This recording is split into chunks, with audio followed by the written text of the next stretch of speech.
Sir, ನಮಗೆ ಇದೊಂದು ತುಂಬ ವಿಷಾದನೀಯ ಸಂಗತಿ. ನಾವು ಒಬ್ಬ ಉತ್ಸಾಹಿ ಯುವ ಪಶುವೈದ್ಯನ ಕಳ್ಕೊಂಡಿದ್ದೀವಿ ಒಂದು ವೈಲ್ಡ್ ಅನಿಮಲ್ ಅಟ್ಯಾಕಲ್ಲಿ. ಇಲ್ಲಿ ನಾವು ಯಾಕೆ ಇದನ್ನು ಪ್ರೆಸ್ ಮೀಟ್ ಮಾಡಿ ಈ ಬಗ್ಗೆ ಮಾತಾಡಬೇಕು ಅಂದ್ಕೊಂಡ್ವಿ ಅಂದರೆ, ವೆಟರ್ನರಿಯನ್ಸ್ಗೆ ವೈಲ್ಡ್ ಲೈಫಲ್ಲಿ ಅಷ್ಟೊಂದು ಪ್ರೊಟೆಕ್ಟಿವ್ ಮೆಜರ್ಸಲ್ಲಿ ಕೆಲಸ ಮಾಡುವಂಥ ಎನ್ವೈರ್ಮೆಂಟ್ಸ್ ಇಲ್ಲ ಅನ್ನೋದು ನಮ್ಗೆ ಮುಂಚೆಯಿಂದ ಸ್ವಲ್ಪ ನಮ್ಗೆ ಗೊತ್ತಿತ್ತು. ಯಾಕಂದರೆ ಅಲ್ಲಿ ಕೆಲಸ ಮಾಡೋ ವೈದ್ಯರಿಂದನೂ ಕೂಡ, ನಮ್ಮ ಅನುಭವದಿಂದನೂ ಕೂಡ ನಮಗೆ ಈ ಬಗ್ಗೆ ಬಹಳಷ್ಟು ಸಾರಿ ಗಮನಕ್ಕೆ ಬಂದಿತ್ತು. ಅಂತಹ ವ್ಯತಿರಿಕ್ತ ವಾತಾವರಣದಲ್ಲಿ ಕೂಡ ಪಶುವೈದ್ಯರು ಕೆಲಸ ಮಾಡ್ತಾಯಿದ್ರು. ಈಗ ಡಾಕ್ಟರ್ ಸಮೀಕ್ಷಾ ರೆಡ್ಡಿ ಅವರ ಕೇಸಿಗೆ ಸಂಬಂಧಪಟ್ಟಂತೆ ಕೆಲವು ಹೇಳಿಕೆಗಳು ಅವನ್ನೆಲ್ಲ ನೋಡಿದಾಗ, ಅಲ್ಲಿ ಹೈಯರ್ ಅಧಿಕಾರಿಗಳು ಅವರನ್ನು ನಾವು ಹಿಪ್ಪೋಪೊಟಾಮಸ್ ನೋಡೋದಕ್ಕೆ ಕಳಿಸೇ ಇಲ್ಲ ಅನ್ನೋ ಒಂದು ಸ್ಟೇಟ್ಮೆಂಟ್ ಇದೆ. ಅವರೊಂದು ಬರ್ಡ್ ನೋಡೋಕೆ ಹೋಗಿದ್ರು, ಬಟ್ ಅಲ್ಲಿ ಅವರು ಸ್ವಇಚ್ಛೆಯಿಂದ ನೋಡೋಕೆ ಹೋಗಿದ್ರು ಅನ್ನೋಂಥ ಸ್ಟೇಟ್ಮೆಂಟ್ಸ್ಗಳು ಬರ್ತಾ ಇದೆ. ಸರ್, ಇಲ್ಲಿ ವೈಲ್ಡ್ ಲೈಫ್ ಆ್ಯಕ್ಟ್ ಪ್ರಕಾರ ಅಲ್ಲಿ ಅವರು ಒಂದು ಸ್ಟ್ಯಾಂಡರ್ಡ್ ಫಾಲೋ ಮಾಡಬೇಕಾಗ್ತದೆ. ಯಾವುದೇ ಒಂದು ವೈಲ್ಡ್ ಅನಿಮಲ್ ಕೇಜನ್ನು ಓಪನ್ ಮಾಡಬೇಕು ಅಂದರೆ ಒಬ್ಬ ಯೂನಿಫಾರ್ಮ್ ಸಿಬ್ಬಂದಿ ಇರಬೇಕು, ಅವ್ರ ಎದುರುಗಡೆನೇ ಓಪನ್ ಆಗಬೇಕು. ಆಮೇಲೆ ಅನಿಮಲ್ ಹ್ಯಾಂಡ್ಲರ್ ಇರಲೇಬೇಕು ಯಾವುದೇ ವೈಲ್ಡ್ ಅನಿಮಲ್ ಕೇಜಲ್ಲಿ. ಈ ಪ್ರಕರಣದಲ್ಲಿ ಒಬ್ಬ ಲೇಡಿ ವೆಟ್, ಅದು ಡಾಕ್ಟರ್ ಸಮೀಕ್ಷಾ ರೆಡ್ಡಿ ಅವರು ಪರ್ಮನೆಂಟ್ ವರ್ಕರ್ ಅಲ್ಲ. ಇಲ್ಲಿ ಅವರಿಲ್ಲಿ ವರ್ಕ್ ಮಾಡ್ತಾ ಇದ್ದಿದ್ದು ಆ್ಯಸ್ ಅನ್ ಅಪ್ರೆಂಟೈಸ್. ಇನ್ನು 1.5 ತಿಂಗಳಾಗಿತ್ತು ಅಷ್ಟೇ ಅವರು ಇಲ್ಲಿ ಕೆಲಸ ಶುರು ಮಾಡಿ. ತರಬೇತಿಗಾಗಿ 3 ತಿಂಗಳ ತರಬೇತಿ ಅವಧಿ ಇತ್ತು ಅವ್ರದ್ದು. ಸೊ ಇಲ್ಲಿ ಇನ್ನೊಂದು ಪ್ರೋಟೋಕಾಲ್ ಮಿಸ್ ಆಗಿದೆ ಈ ಒಂದು ಇದರಲ್ಲಿ. ಡಾಕ್ಟರ್ ಮುರಳಿ ಅನ್ನೋರು ಮುಂಚೆ ಕಾಂಟ್ರಾಕ್ಟಲ್ಲಿ ವರ್ಕ್ ಮಾಡ್ತಾ ಇದ್ರು ವೈಲ್ಡ್ ಲೈಫಲ್ಲಿ. ಅವರು ಕೂಡ ವೈಲ್ಡ್ ಲೈಫ್ PG ಅಲ್ಲ, ಅವರು ಕೂಡ BVSc ಹೋಲ್ಡರ್ ಡಾಕ್ಟರ್. ಅವರು ಕೂಡ ಇಂಟ್ರೆಸ್ಟಿಂದ ಇಲ್ಲಿ ಕಾಂಟ್ರಾಕ್ಟಲ್ಲಿ ವರ್ಕ್ ಮಾಡ್ತಾ ಇದ್ರು. ಅವರ ಅಂಡರ್ ಇವರನ್ನ ಅಪ್ರೆಂಟೈಸ್ ಆಗಿ ಇಬ್ಬರು ಯುವ ಪಶುವೈದ್ಯರನ್ನ ಇಲಾಖೆ ತೆಗೆದುಕೊಂಡಿತ್ತು. ಇದು ನಿಜವಾಗ್ಲೂ ಒಬ್ಬ ವೈಲ್ಡ್ ಲೈಫ್ PG ಹೋಲ್ಡರು, ತುಂಬ ಕೆಲಸದಲ್ಲಿ ಅನುಭವ ಇರುವಂಥವ್ರ ಅಂಡರು ಟ್ರೈನಿಂಗ್ ಕೊಡೋದು, ತರಬೇತಿ ಕೊಡೋದು ಉಚಿತ. ಆದರೆ ಇಲ್ಲಿ ಒಬ್ಬ ಕಾಂಟ್ರಾಕ್ಟ್ ವಿವೋ, ಅದು ಅವರು ರಾಜೀನಾಮೆ ನವೆಂಬರಲ್ಲಿ ಕೊಟ್ಟಿದ್ದಾರೆ, ಆದರೂ ಅದನ್ನು ಅಕ್ಸೆಪ್ಟ್ ಮಾಡಿಲ್ಲ ಇಲಾಖೆ. ಅವ್ರನ್ನ ಸುಮ್ಮನೆ ಹಿಂಗೆ ಕೆಲಸಗಳನ್ನ ಇದು ಮಾಡೋದಕ್ಕೆ ಇವ್ರಿಗೆ ತರಬೇತಿ ಕೊಟ್ಟು ಹೋಗಿ ಅಂತ ರಿಕ್ವೆಸ್ಟ್ ಮಾಡಿಕೊಂಡು ಅವ್ರನ್ನ ಇಟ್ಕೊಂಡಿದ್ದಾರೆ. ನವೆಂಬರಲ್ಲೇ ಅವರು ರಾಜೀನಾಮೆ ಕೊಟ್ಟಿದ್ರು ಮುರಳಿ ಅವರು. ಆದರೂ ಕೂಡ ಅವರ ಅಂಡರು ಬೇರೆ ಪಶುವೈದ್ಯರನ್ನ ತರಬೇತಿಗಾಗಿ ನಿಯೋಜಿಸೋದು, ಇದು ಫಸ್ಟ್ ತಪ್ಪಾಗಿರೋದಲ್ಲಿ. ಆಮೇಲೆ ರಾತ್ರಿ 11 ಗಂಟೆಗೆ ಅವ್ರಿಗೆ ಕಾಲ್ ಬರುತ್ತೆ ಡಾಕ್ಟರ್ ಸಮೀಕ್ಷಾ ರೆಡ್ಡಿ ಅವರಿಗೆ ನೋಡೋದಕ್ಕೆ. ಈಗ ಇಲ್ಲಿ ಡಿನೈ ಮಾಡ್ತಾ ಇರೋದು ಫಾರೆಸ್ಟ್ ಡಿಪಾರ್ಟ್ಮೆಂಟ್, ನಾವು ಹಿಪ್ಪೋಪೊಟಾಮಸ್ ನೋಡೋಕ್ಕೆ ಹೇಳಲಿಲ್ಲ, ಅವರಾಗೆ ಇಂಟ್ರೆಸ್ಟಿಂದ ಅಲ್ಲಿ ಹೋಗಿರೋದು ಅಂತ. ಇಲ್ಲಿ SOP ಫಾಲೋ ಆಗಿಲ್ಲ ನಿಜವಾಗ್ಲೂ. ಯಾವುದೇ ವೆಟರ್ನರಿಯನ್, ನಾನು ಒಬ್ಬ ವೆಟರ್ನರಿಯನ್ ಆಗಿ ನಾನೇ ಅಲ್ಲಿದ್ದಲ್ಲಿ ನಮಗೆ ವೈಲ್ಡ್ ಲೈಫಲ್ಲಿ ಏನು SOP ಇದೆ ಅನ್ನೋದು ಗೊತ್ತಿರ್ತದೆ. ನಮಗೆ ಎಲ್ಲಿ ಎಂಟ್ರಿ ಆಗಬೇಕು, ಎಲ್ಲಿ, ಅದು ಎಸ್ಪೆಷಲಿ ವೈಲ್ಡ್ ಲೈಫ್ ಇದ್ದಾಗ ನಾವು ಅದು ಹೇಗೆ ಪ್ರೊಟೆಕ್ಷನ್ ಮೆಜರ್ ಇಲ್ದೇ ಇಳಿತೀವಿ, ಕೆಳಗಡೆ ಹೋಗ್ತೀವಿ. ಇಲ್ಲಿ ನಾನು ಇಲ್ಲಿ ಒತ್ತು ಮಾಡಿ ಹೇಳೋದು ಏನಪ್ಪ ಅಂದರೆ, ಈ ಅಪ್ರೆಂಟೈಸ್ಗೆ ಇಬ್ಬರು ಏನಿದ್ರು ಅವ್ರಿಗೆ ಕೆಲಸದ ಒತ್ತಡ ಇತ್ತು. ಬರೀ ಇವರಿಗೆ ಅಂತಲ್ಲ, ಈ ಹಿಂದಿನಿಂದನೂ ಸುಮಾರು 33 ದಶಕಗಳಿಂದ ಇಲ್ಲಿ ಪರ್ಮನೆಂಟ್ ವರ್ಕರ್ ಇಲ್ಲ, ಅಲ್ಲಿ ವೆಟರ್ನರಿಯನ್ ಇಲ್ಲ, ವೈಲ್ಡ್ ಲೈಫ್ ವೆಟರ್ನರಿಯನ್ ಇಲ್ಲ. ಬರೀ ಕಾಂಟ್ರಾಕ್ಟಲ್ಲೇ ಮುಂದೂಡ್ಕೊತ ಬರ್ತಾ ಇದ್ದಾರೆ, ಅಥವಾ ನಮ್ಮಿಂದ ಎರವಲು ಪಡ್ಕೊಂಡು, ಡಿಪಾರ್ಟ್ಮೆಂಟ್ ಇಲಾಖೆಯಿಂದ ಎರವಲು ಪಡ್ಕೊಂಡು ಕೆಲಸ ಮಾಡ್ತಾ ಇದ್ದಾರೆ. ಅಲ್ಲಿ ಪೋಸ್ಟ್ ಐಡೆಂಟಿಫಿಕೇಶನ್ ಆಗಿದೆ, ಒಂದು ಪೋಸ್ಟ್ ಇದೆ, ವನ್ಯಜೀವಿ ತಜ್ಞರ ಪೋಸ್ಟ್ ಇದೆ, ಅದು SAF ಕ್ಯಾಡರ್ನ ಪೋಸ್ಟು.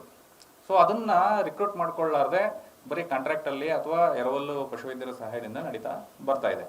ಇಂಥ ಸಂದರ್ಭದಲ್ಲಿ ಅಲ್ಲಿ ಏನು ಮಾಡ್ಕೊಂಡಿದ್ದಾರೆ, ಅಪ್ರೆಂಟೈಸ್ಗೆ ಇಬ್ಬರು ಅಪ್ರೆಂಟೈಸ್ ತೊಗೊಂಡು 3 ತಿಂಗಳಲ್ಲಿ ಯಾರು ಚೆನ್ನಾಗಿ ಕೆಲಸ ಮಾಡ್ತಾರೋ ಅವರಲ್ಲಿ ಒಬ್ಬರನ್ನ ಸೆಲೆಕ್ಟ್ ಮಾಡೋದು ಕಾಂಟ್ರಾಕ್ಟ್ಗೆ. ಅದು ಪರ್ ಡೇ 650 ರೂಪೀಸ್ ಬೇಸಿಸಲ್ಲಿ. ನೋಡಿ, ಒಂದು ACF ಕ್ಯಾಡ್ರಲ್ಲಿ ಕೆಲಸ ಆ್ಯಕ್ಚುಲಿ ಎಂಟ್ರಿ ಆದರೂ ಪರ್ಮನೆಂಟಲ್ಲಿ ಅಂದರೆ ACF ಕ್ಯಾಡ್ರಲ್ಲಿ ಕೆಲಸ ಮಾಡಬೇಕು ಸ್ಟಾರ್ಟಿಂಗಿಂದಾನೆ. ಅಂಥವ್ರನ್ನ 650 ರೂಪೀಸ್ ಪರ್ ಡೇಗೆ ವಹಿಸ್ಕೊಂಡು ಅದರಲ್ಲಿ ಕಾಂಪಿಟೇಷನ್ ಏರ್ಪಡಿಸಿದ್ದಾರೆ ಅಲ್ಲಿ ಅಪ್ರೆಂಟಿಸ್ಶಿಪ್ಪಲ್ಲಿ. ಸೊ ಇಲ್ಲಿ ಸೆಲೆಕ್ಷನ್ ಆಗುವಂಥ ಒಂದು ಒತ್ತಡ ಇದೆ. ಫಸ್ಟ್ ಆಫ್ ಆಲ್ ನಾನು ಸೆಲೆಕ್ಟ್ ಆಗಬೇಕು ಅನ್ನೋ ಒತ್ತಡ ಇದೆ, ಪ್ರೂವ್ ಮಾಡಿಕೊಂಡು ಸೆಲೆಕ್ಟ್ ಆಗಬೇಕು. ಸೊ ಆಮೇಲೆ ಆ ಹುಡುಗಿಯರು ಇಬ್ಬರೇನಿದ್ದಾರೆ ಅವ್ರಿಗೆ ವೈಲ್ಡ್ ಲೈಫಲ್ಲಿ ಇಂಟ್ರೆಸ್ಟ್ ಇದೆ ಅನ್ನೋ ಕಾರಣಕ್ಕೆ ಬಂದಿದ್ದು, ದುಡ್ಡಿಗಾಗಿ ಅಲ್ಲ, ಮತ್ತೊಂದಕ್ಕಾಗಲಿ ಅಲ್ಲ.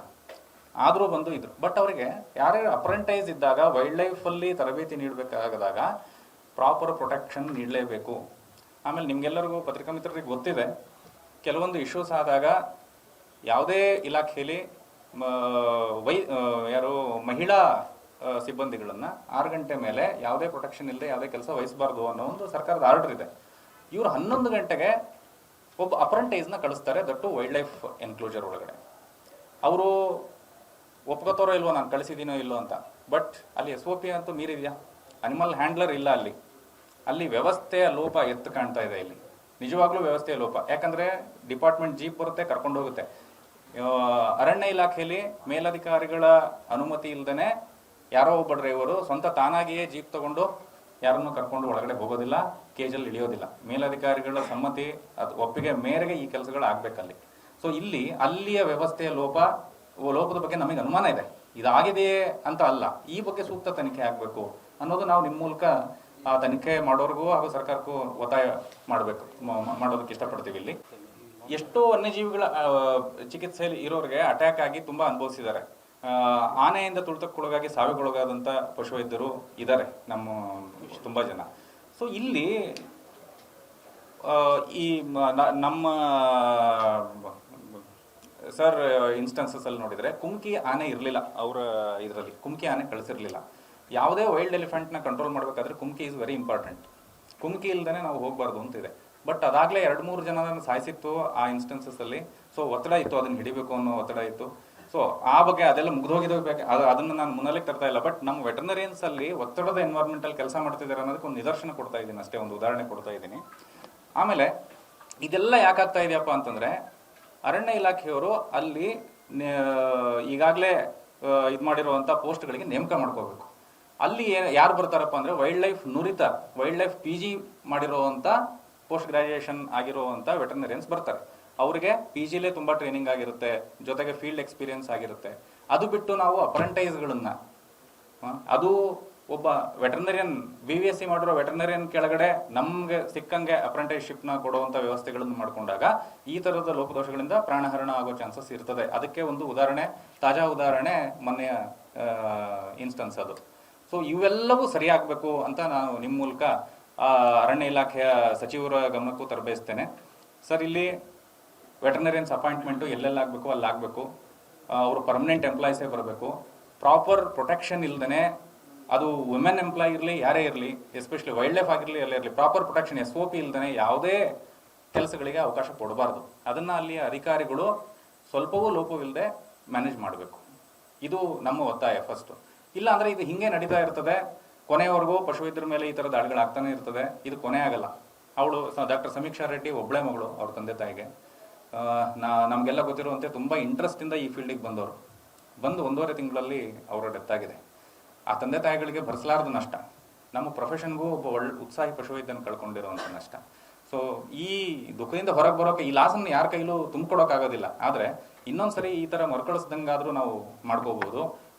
ಆ ಯಾವ ಲೋಪಗಳಿಂದ ಇದಾಗಿದೆಯೋ ಅವು ಸರಿಯಾಗಬೇಕು. ಆಮೇಲೆ ಇಲ್ಲಿ ಶಿವಮೊಗ್ಗ ಡಾಕ್ಟರ್ ಸಮೀಕ್ಷಾ ರೆಡ್ಡಿ ಅವರ ಸಾವಿಗೆ ಒಂದು ವೇಳೆ ಅಲ್ಲಿಯ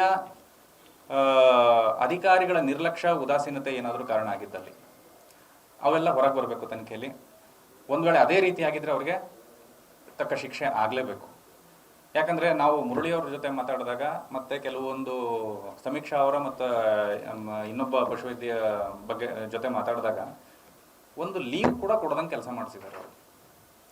ಮೆನ್ಸ್ಟ್ರಲ್ ಲೀವ್ ಕೊಡಿ ಒಂದು ದಿನ ಅಂದರೂ ಕೂಡ ಕೊಟ್ಟಿಲ್ಲ ಅಲ್ಲಿಯ ಮೇಲಧಿಕಾರಿಗಳು ಅವ್ರಿಗೆ. ಅಪ್ರೆಂಟೈಸ್ಗೆ ಲೀವ್ ಕೊಡೋದಂಗೆ ಇಂಡಿಪೆಂಡೆಂಟ್ ಆಗಿ ಒಂದು ವೈಲ್ಡ್ ಲೈಫ್ ಕೇಜ್ ಒಳಗಡೆ ಕಳಿಸೋವಂಥ ಇದು ಒತ್ತಡದಲ್ಲಿ ಕೆಲಸ ಮಾಡ್ತಾ ಇದ್ದಾರೆ, ಲೀವ್ ಕೊಡೋದಂಗೆ. ಓಕೆ, ಇದು ತುಂಬ ಇಂಪಾರ್ಟೆಂಟ್. ಆಮೇಲೆ ಇನ್ನೊಂದು ನನ್ನ ಗಮನಕ್ಕೆ ಬಂದಿರೋದು ಇದುವರೆಗೂ ಅಂದರೆ, ಡಾಕ್ಟರ್ ಸಮೀಕ್ಷಾ ರೆಡ್ಡಿ ಅವರು ಅಲ್ಲಿ ವನ್ಯಜೀವಿ ವಿಭಾಗದಲ್ಲಿ ಕೆಲವು ಲೋಪಗಳನ್ನು ಗುರುತಿಸಿ ನಿರಂತರವಾಗಿ ಅಲ್ಲಿ ಮೇಲಧಿಕಾರಿಗಳ ಗಮನಕ್ಕೆ ತರ್ತಾ ಇದ್ರು ಅನ್ನೋದು ನಮಗೆ ಗೊತ್ತಾಗಿದೆ. ಮೆಸೇಜ್ಗಳು ಇದ್ದಾವೆ. ಅವರು ನಿರಂತರವಾಗಿ ಇಲ್ಲಿ ಆ ವನ್ಯಜೀವಿಗಳ ಆಹಾರದ ಬಗ್ಗೆ ಆಗಿರಲಿ, ಅವುಗಳನ್ನ ಮೇಂಟೈನ್ ಮಾಡೋದ್ರ ಬಗ್ಗೆ ಆಗಿರಲಿ, ಅಲ್ಲಿಯ ಅನಿಮಲ್ ಹ್ಯಾಂಡ್ಲರ್ಸು ಬಿಹೇವ್ ಮಾಡೋ ರೀತಿ ಆಗಿರಲಿ, ಅವುಗಳನ್ನ ನೋಡ್ಕೊಳ್ಳೋ ರೀತಿ, ಇಂಥವುಗಳನ್ನೆಲ್ಲ ನೋಟ್ ಮಾಡಿಕೊಂಡು ಅಲ್ಲಿಯ ಮೇಲಧಿಕಾರಿಗಳ ಗಮನಕ್ಕೆ ಅವರು ತರುವ ನಿರಂತರ ಪ್ರಯತ್ನದಲ್ಲಿ ಇದ್ರಂತೆ. ಸೊ ಈ ಎಲ್ಲ ಬಟ್ ವ್ಯವಸ್ಥೆ ಹೆಂಗಿರ್ತದೆ, ಆ ಟೈಮಲ್ಲಿ ಅವ್ರ ಮೇಲೆ ಆ ಗ್ರಡ್ಜ್ ಏನಾದ್ರು ಇತ್ತ, ಸಿಟ್ಟೇನಾದ್ರು ಇತ್ತ, ಇವ್ರು ಇಲ್ಲಿಯ ಲೋಪಗಳನ್ನ ಎತ್ತಿ ಹಿಡಿತಾರೆ ಅನ್ನೋದು ಇದು ಅನುಮಾನ ಮಾತ್ರ. ಇದರಿಂದಾಗಿ ಅವರು ರಾತ್ರಿ ಒತ್ತಡದಲ್ಲಿ ಕೆಲಸ ಮಾಡ್ರಿ ನೀವು ಅಂತ ಏನಾದ್ರು ಕಳಿಸಿದ್ರ, ಆ ಗ್ರಡ್ಜಲ್ಲಿ ಏನಾದ್ರು ಕಳಿಸಿದ್ರ, ಈ ಥರದ ಅನುಮಾನಗಳು ನಮಗೆ ಬರ್ತಾ ಇದೆ. ಯಾಕಂದರೆ ಕೆಲವೊಂದ್ಸರಿ ಮೇಲಧಿಕಾರಿಗಳ ವಿರುದ್ಧ ಮಾತಾಡಿದಾಗ ಅವರು ಈ ಥರದ ದಾರಿಗಳನ್ನ ಹುಡುಕೊಳ್ಳೋದು ಇರ್ತದೆ. ಆ ಒತ್ತಡದಲ್ಲಿ ಅವರು ಕೆಲಸ ಮಾಡಬೇಕಾದಂಥ ಪರಿಸ್ಥಿತಿಗಳೇನಾದ್ರು ನಿರ್ಮಾಣ ಆಯ್ತಾ, ಇದು ಅವ್ರ ಜೀವಹರಣಕ್ಕೆ ಕಾರಣ ಆಯ್ತಾ ಅನ್ನೋ ಒಂದು ಅನುಮಾನ ನಮ್ಮಲ್ಲಿದೆ. ಒಟ್ಟಾರೆಯಾಗಿ ಒಂದು ನಿಷ್ಪಕ್ಷಪಾತ ತನಿಖೆ ಆಗಬೇಕು. ಆಮೇಲೆ ಅಲ್ಲಿ CCTV ಅದು ಗರ್ಭಿಣಿ ಆಗಿತ್ತು, ಯಾವುದು ಹಿಪೋಪೊಟಮಸ್ಸು, ಅದನ್ನ ನಿರಂತರವಾಗಿ ಇದರಲ್ಲಿರಬೇಕು ಅಂತ ಅಲ್ಲಿ ಒಂದು CC ಕ್ಯಾಮ್ರಾನ ಅಳವಡಿಸಿದ್ರು. ಅದರಲ್ಲಿ ಏನಾಗಿದೆ ಅನ್ನೋದು ಗೊತ್ತಾಗ್ತದೆ. ಅಲ್ಲಿ ಫುಟೇಜ್ಗಳು ಹೆಂಗೋ ಪೊಲೀಸ್ ಡಿಪಾರ್ಟ್ಮೆಂಟಿಗೆ ದೊರೆತಿರ್ತದೆ. ಸೊ ಅವು ಯಾವುದೂ ಸಾಕ್ಷ್ಯಗಳು ನಾಶ ಆಗದಂತೆ ಸೂಕ್ತ ತನಿಖೆ ಆಗಬೇಕು. ಜೊತೆಗೆ ಹೋದಂಥ ಡ್ರೈವರು ಅವನು ಆ ಟೈಮಲ್ಲಿ ಯಾಕೆ ಕರ್ಕೊಂಡು ಹೋದರೂ ಕೂಡ ಜೊತೆಗೆ ಆ KGಗೆ ಯಾಕೆ ಇಡ್ದ, ಇವೆಲ್ಲ ಅನುಮಾನಗಳಿಗೆ ಎಡೆ ಮಾಡಿಕೊಡ್ತವೆ. ಸೊ ಇಂಥವೆಲ್ಲ ಬೆಳಕಿಗೆ ಬಂದು ಒಟ್ಟಾರೆಯಾಗಿ ನಮಗೆ ನ್ಯಾಯ ದೊರಕಿಸ್ಕೊಡ್ಬೇಕು, ಆ ಹೋದ ಜೀವಕ್ಕೆ ನ್ಯಾಯ ದೊರಕಿಸ್ಕೊಡ್ಬೇಕು. ಇನ್ನು ಮುಂದೆ ಆದರೂ ಯಾರಿಗೇ ಆಗಿರಲಿ ಈ ರೀತಿಯ ತೊಂದರೆಗಳಾಗಿರಬಾರ್ದು ಅಲ್ಲಿ ಆ ಇಲಾಖೆಯಲ್ಲಿ. ಅಥವಾ ನನಗೆ ಇಲ್ಲಿ ವ್ಯವಸ್ಥೆಯ ಲೋಪದ ಬಗ್ಗೆ ಮಾತ್ರ ನಮ್ಮ ಅನುಮಾನಗಳಿದೆ ಸರ್. ಈಗ ಅಲ್ಲಿ SOPಲಿ ಯಾರ್ಯಾರು ಅಧಿಕಾರಿಗಳು ಬರ್ತಾರೋ SOP ಫಾಲೋ ಮಾಡೋದ್ರಲ್ಲಿ ಅಲ್ಲಿ SF ಬರ್ತಾರೆ, ED ಅವ್ರು ಬರ್ತಾರೆ. ಈಗ ED ಅವರ ಆದೇಶ ಇಲ್ದೇ ಯಾವುದೇ KGಗಳನ್ನು ಓಪನ್ ಮಾಡೋ ಹಂಗಿಲ್ಲ ಸರ್. ಅಲ್ಲಿ ಅವರ ಆದೇಶ ಇರಲೇಬೇಕು. ಇಲ್ಲ, ನನಗೆ ಗೊತ್ತಿಲ್ಲ ಸರ್ ಅದು. ಸರ್ ಇಲ್ಲಿ ಹೌದು ಹೌದು ಸರ್, ನಮ್ಮ ಅನುಮಾನ ಮಾತ್ರ ಸರ್. ಹಂಗಲ್ಲ ಅಲ್ಲಲ್ಲ, ಅವರು ಲೀವ್ ಕೊಡ್ದಂಗೆ ಕೆಲಸ ಮಾಡಿಸಿದ್ದಾರೆ, ಒತ್ತಡದಲ್ಲಿ ಕೆಲಸ ಮಾಡುವಂತ ಎನ್ವೈರನ್ಮೆಂಟ್ ಇದೆ ಅನ್ನೋದು ಮಾತ್ರ ನಿಜ. ಹೌದು, ಅದನ್ನ ನಾನು ಹೇಳಬಲ್ಲೆ.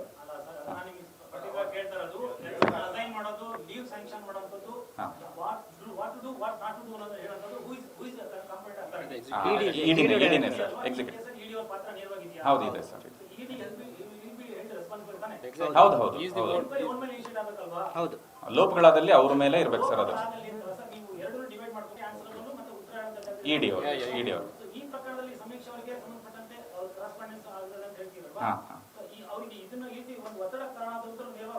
ಹೌದು ಹೌದು ಆಗ್ಬೇಕಾಗತ್ತೆ ಸರ್. ಖಂಡಿತ